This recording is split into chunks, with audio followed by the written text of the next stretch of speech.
আমার বুবু কিন্তু আপনারে খুব ভালোবাসে। কসু ভালোবাসি ওরে, আমি এক ফোঁটাও ভালোবাসি না, ওরে আমি ঘৃণা করি।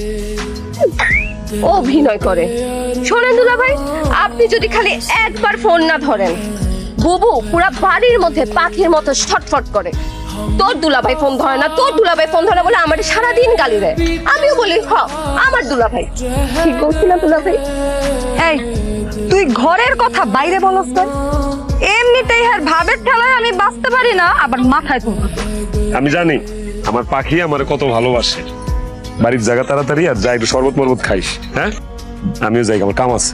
দুলাভাই ছাতাটা লয়ে যান। আমার শাহরুখ খানের মতো দুলাভাই এই রোদে পুরা যদি ছাই হয়ে যায় তাহলে কি হইব?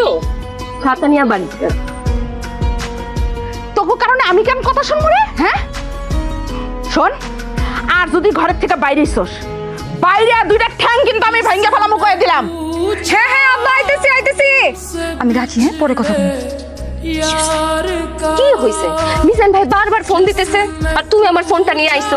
তোর ফোন নিয়ে আসুন না তো কি করুম? আমি যদি আমার নিজের ফোন দিয়া ফরহাদের লগে কথা কই, তাহলে তো মিজান ফোন দিয়া আনাদার কল পাইবো, ওয়েটিং এ পাইবো, আমি ধরা খেয়ে যাবো না।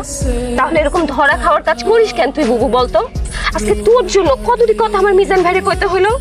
তুই মিজান ভাইরে না পেলে পাগল হয়ে যাবি। মিজান ভাই একবার ফোন না ধরলে তুই বাড়ির মধ্যে ছটফট ছটফট করিস। এসব তো মিথ্যা কথা, এসব তো তুই আমারে শিখাই দিছিস। আমি মিথ্যুক হয়ে গেলাম না? ওরে বাবা, একটুখানি মিথ্যা কথা কইছস তাতে একেবারে শরীরে পছন্দ ধরে যাইতেছে না। দেখ দেখ ওই পছন্দ হচ্ছে, দেখ। তুই এগুলো কেন করিস বলতো? আর মিজান ভাই সমস্যা কি? মিজান ভাই তো ভালো মানুষ, তুই মিজান ভাইয়ের সাথে থাকলেই তো পারিস।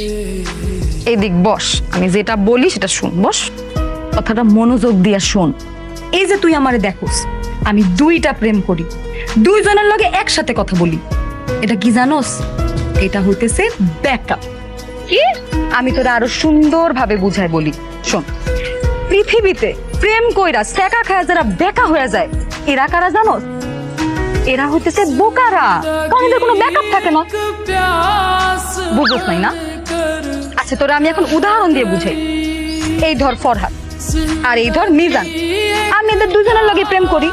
এখন যদি ফরহাদ চলে যায় তাহলে মিজান আছে, আর যদি মিজান চলে যায় তাহলে ফরহাদ আছে। এরা দুইজনই হইতেছে দুইজনের ব্যাকআপ আমার কাছে। শোন, যার ব্যাকআপ যত স্ট্রং, সেকা খাওয়ার পরে তার কষ্ট ততই কম। বাপরে বাপ, বুবু আমার এত কিছু মাথায় ধরে না, আমি এত কিছু বুঝি না। তোরে আমি একটা কথাই কই, সত্য কোনোদিন গোপন থাকে না। সত্য সত্যই, কারণ সত্য একদিন না একদিন প্রকাশ পাবে। এই যে মিজান ভাই আবার ফোন দিতেছে, এখন কি কইবি?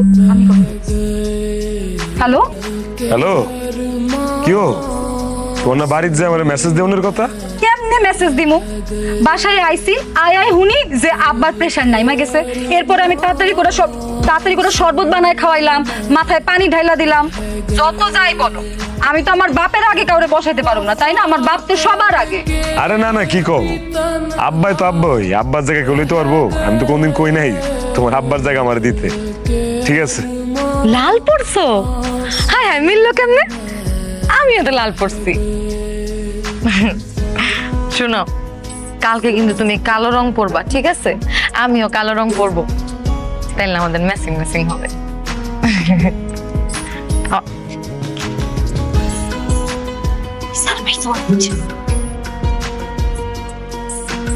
শুনো ফরহাদ, ওই যে আখি আছে না, আখির এমন জ্বর আসছে, আমি যাই ওরে একটু ওষুধ খাওয়াই দিয়ে আসি। হ্যাঁ, তারপরে তোমারে ফোন দিতেছি।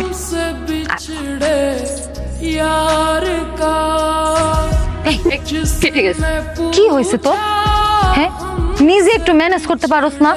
একটু পর পর খালি আইসা বুবু মিজান ভাই ফোন দিছে। বুবু আমি সব ম্যানেজ করতে পারি না, আর আমি সব কেমনে ম্যানেজ করুম?